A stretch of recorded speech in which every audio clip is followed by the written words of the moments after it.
Good morning, everyone. Now, I want to talk about HSR.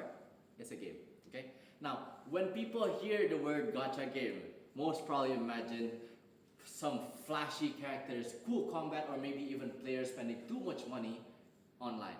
But today, I want to talk about something much deeper. I want to talk about Honkai tutorial. It's different from most games, and why millions of people become emotionally attached to a new universe inside of a game filled with gods, galaxies, and cosmic philosophies. Now, beneath all of those anime designs and turn-based combat lies one of the most fascinating fictional universes in modern media. It's a universe where gods are not only rulers, they are ideas, and those ideas shape entire civilizations. And in all of the beginnings, we must first talk about its history. Eons are not, they are not gods, okay? They are not gods. They are living embodiments of concepts, ideas. Now, in most stories, gods comes with power, but in Honkai style, eons are far more abstract. Eons represent a path, and there's only one eon each path. And paths are something more of a philosophical path, but it's powerful enough to become something greater. Now, for example, let's take Nanook here. He is the eon of destruction. Its purpose and its path is to eliminate everything. Now, the second one is Yaoshi. He is the eon of abundance, and its purpose is to eliminate all diseases and death. And preservation here is governed by the eon called Klippoth, and its purpose is to protect every civilization. Now, these are the living embodiment of concepts, right? And once an eon ascends their godhood, their ideology becomes influencing the universe as a whole itself. And entire civilizations begin following these paths like religion. And wars begin because of them. Okay? Cultures are built around them, and planets rise and collapse under their influence. Now, that is what immediately separates from many gods in other universes and Honkai style gods. Now, these scale are not just physical, right? They are philosophical. Okay. Now, a universe built on ideologies are neither good or bad, because one of the reasons the game feels so intelligent is because there are rarely a clear good or bad side. Now, take Yaoshi, for example, the Eon of Abundance. Its purpose is to eliminate all diseases and deaths. But what if we give immortality to an entire civilization? In this case, Yaoshi gave immortality to the Shanzhou Alliance. Okay? He creates suffering through that immortality. Why? Because there is no diseases, no aging, and no deaths. But isn't that good? But then a question arises. Why is it not good? Overpopulation begins. Resources disappear, and creature mutates, and people lose interest, and also people lose purpose in living. Suddenly, immortality becomes horrifying. Now, compare that to Lan, the Eon of Hun.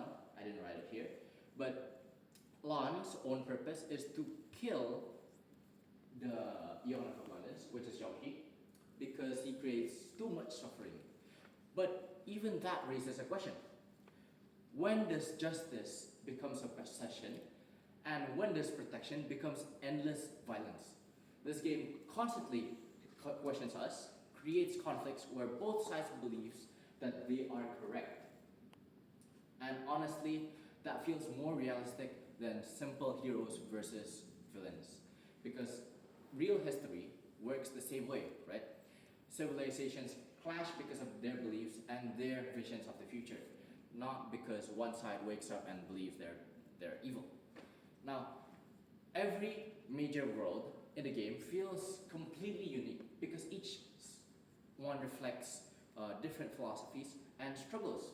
Now, let's take one of the regions and worlds, for example. Take Billabong. Take Billabong.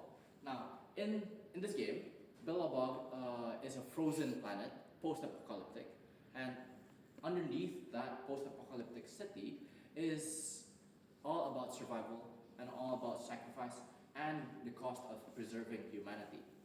And the people survive in that cold and harsh galaxy because they preserve themselves inside of it. Its development becomes stagnant because of it. Now, compare that to Shanzolofu, the one that got granted immortality by Yaoshi. It is a world that is focused heavily on immortality and its consequences of living forever. Its culture, politics, architecture, or even military influence are influenced by the fear of abundance. And their entire civilization is shaped by one philosophical conflict. And then there's also Panacony. It is a world built upon dreams, entertainment, and also escapism. But beneath that luxury, it lies a disturbing question that every dream, it feels too perfect. So why should we return to reality? Now, every planet is not just a location, it's a philosophical experiment. Okay. Now, the deeper meaning behind the story is that at its core, Honkai Star Rail is not really about space travel, it's about humanity confronting ideas larger than itself. The game asks questions about what gives life meaning. Is immortality truly a blessing? Can knowledge become dangerous? And does humanity need order or freedom? And the game is amazing at giving that. The game rarely gives definitive answers, and instead it allows players to think for themselves. That level of trust is hard to come by nowadays in modern media, where they trust the audience so much, especially in modern entertainment, where many stories explain everything directly. Now, in the end, what makes Honkai Star Rail so special is not simply its graphics, combats, or its popularity, or even its characters.